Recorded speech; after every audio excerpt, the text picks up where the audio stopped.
آیا والضحا، حضور صبح کی طرح آپ کے چمکتے ہوئے چہرے کی قسم، واللیل اذا سجا، رات کی تاریکی کی طرح آپ کی سیاہ زلفوں کی قسم، اذا سجا۔ اللہ رب العزت اس سورت کے شروع میں فرماتے ہیں والضحا واللیل اذا سجا۔ اگر ہم عربی زبان کا محض اردو زبان میں ترجمہ کریں تو اس کا مطلب یہ ہوگا والضحا، قسم ہے چاشت کے وقت کی، واللیل اذا سجا، قسم ہے رات کے وقت کی جس وقت وہ چھا جائے۔ ما ودعک ربک وما قلی، آپ کے رب نے نہ آپ کو چھوڑا ہے اور نہ ہی آپ سے ناراضگی اختیار کی ہے۔ یہ تو ہو گیا ایک سادہ سا مطلب جو عام لغت کے اعتبار سے ترجمہ بنا۔ امام رازی رحمہ اللہ اپنی تفسیر میں والضحا واللیل اذا سجا کے دو ترجمے بیان کرتے ہیں۔ پہلا ترجمہ فرمایا والضحا، قسم ہے حضور آپ کی شان کی۔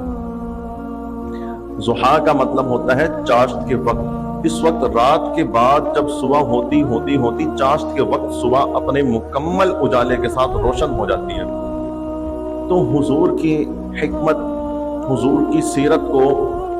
والضحا سے امام رازی رحمہ اللہ نے مراد لیا، واللیل اذا سجا، اور آپ کی اس کالی کملی کی قسم، اس نور کی چادر کی قسم جس کے اندر آپ نے اپنے تمام امتیوں کو گھیرے میں لے لیا۔ اور دوسرا ترجمہ امام رازی رحمہ اللہ جو کرتے ہیں انتہائی مزے کا ترجمہ کرتے ہیں، جس کو کہتے ہیں کہ دل خوش ہو جاتا ہے وہ ترجمہ سن کے۔ فرمایا والضحا، حضور صبح کی طرح آپ کے چمکتے ہوئے چہرے کی قسم،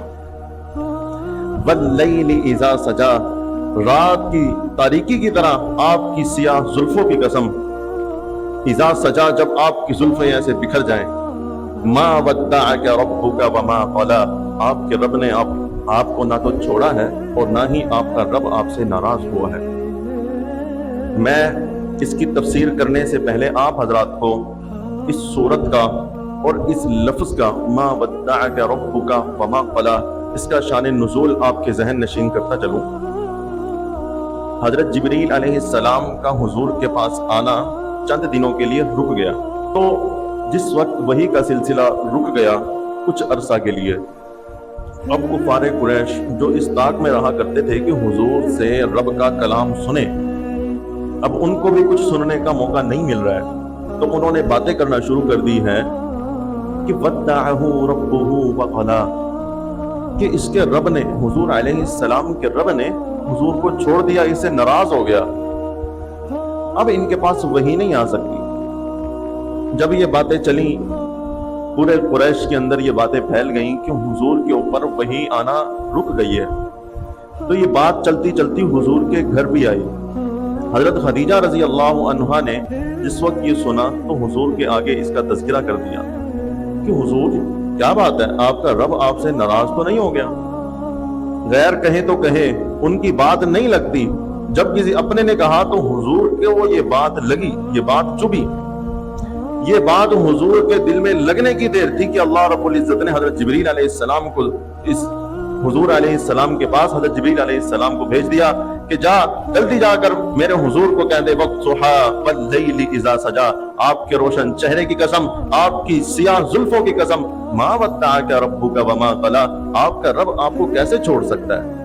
ما ودعک ربک وما قلی، آپ کا رب نہ آپ کو چھوڑا ہے اور نہ ہی آپ سے ناراض ہوا ہے۔ وَلَلْآخِرَةُ خَيْرٌ لَكَ مِنَ الْأُولَىٰ، کہ یہ دنیا کی زندگی ایک عارضی زندگی ہے، اس نے ختم ہو جانا ہے، اس نے ختم ہو جانا ہے، آپ اس دنیا کے اندر پریشان نہ ہوا کرو۔ وَلَلْآخِرَةُ خَيْرٌ، آپ کے لیے آخرت جو ہے وہ زیادہ بہتر ہے، آخرت میں جو ہم نے آپ کا اجر رکھا ہے نا وہ بہت زیادہ اجر رکھا ہوا ہے، آپ اس دنیا کے معاملات سے، اس دنیا کے کاموں سے، اس دنیا والوں کی باتوں سے پریشان نہ ہوا کرو۔ وَلَسَوْفَ يُعْطِيكَ رَبُّكَ فَتَرْضَىٰ، اللہ رب العزت نے آپ کو اتنا دینا ہے کہ آپ راضی ہو جائیں گے، آپ راضی ہو جائیں گے۔ کل قیامت کا دن ہوگا، کل قیامت کا دن ہوگا، جہنم کی آواز آئے گی، جہنم کی پکار آئے گی، چیخو پکار جس وقت آئے گی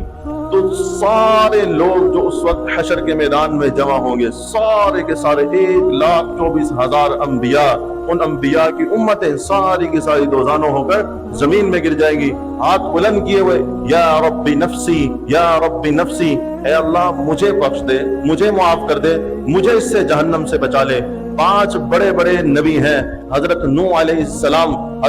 السلام فرما رہے یا رب نفسی، حضرت ابراہیم علیہ السلام فرما رہے یا رب نفسی، میں آپ سے اپنی بیوی سارہ کا سوال نہیں کرتا، اے اللہ مجھے بچا لو، اے اللہ مجھے بچا لو۔ حضرت موسیٰ علیہ السلام فرما رہے یا رب نفسی، اے اللہ مجھے بچا لو۔ حضرت عیسیٰ علیہ السلام فرما رہے ہیں اے اللہ میں اپنی ماں مریم کا سوال نہیں کرتا، اے اللہ مجھے بچا لو۔ ایک کونے سے آواز آ رہی ہے یا رب امتی یا رب امتی یا رب امتی، سارے انبیاء پریشان حیران، سارے انبیاء کی ساری امتیں پریشان، یہ آواز کہاں سے آ رہی ہے، یہ آواز کہاں سے آ رہی ہے؟ ایسا کون سخی ہے کہ جس کو اپنے سے زیادہ اپنی امت کی فکر ہے؟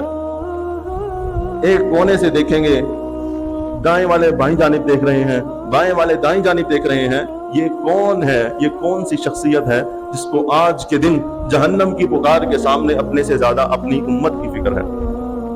تو دیکھیں گے کہ وہ کوئی اور نہیں، اللہ رب العزت کے پیارے حبیب اپنی جھولی پھیلا کر اللہ رب العزت سے اپنی امت کا سوال کر رہے ہوں گے، یا رب امتی یا رب امتی۔ اس موقع کے لیے اللہ رب العزت نے فرمایا تھا وَلَسَوْفَ يُعْطِيكَ رَبُّكَ فَتَرْضَىٰ، اللہ آپ کو دیتے رہیں گے جب تک کہ آپ راضی نہ ہو جائیں۔ تو حضور فرمائیں گے میری رضا اسی میں ہے کہ میری امت کو پہلے بخشو، میری امت کو پہلے بخشو۔ ہماری جو حضور سے محبت ہے، ہماری حضور سے محبت بن دیکھے ہے، ہم نے حضور کو دیکھا نہیں ہے، ہمیں نہیں پتا کہ حضور سے محبت کیسے کی جاتی ہے۔ جنہوں نے کی ہے نا وہ حضور کے صحابہ ہیں، حضور کے شاگرد ہیں، جنہوں نے حضور کے ساتھ زندگی گزاری ہے، وہ جانتے تھے کہ حضور سے محبت کے کیا کیا تقاضے ہیں۔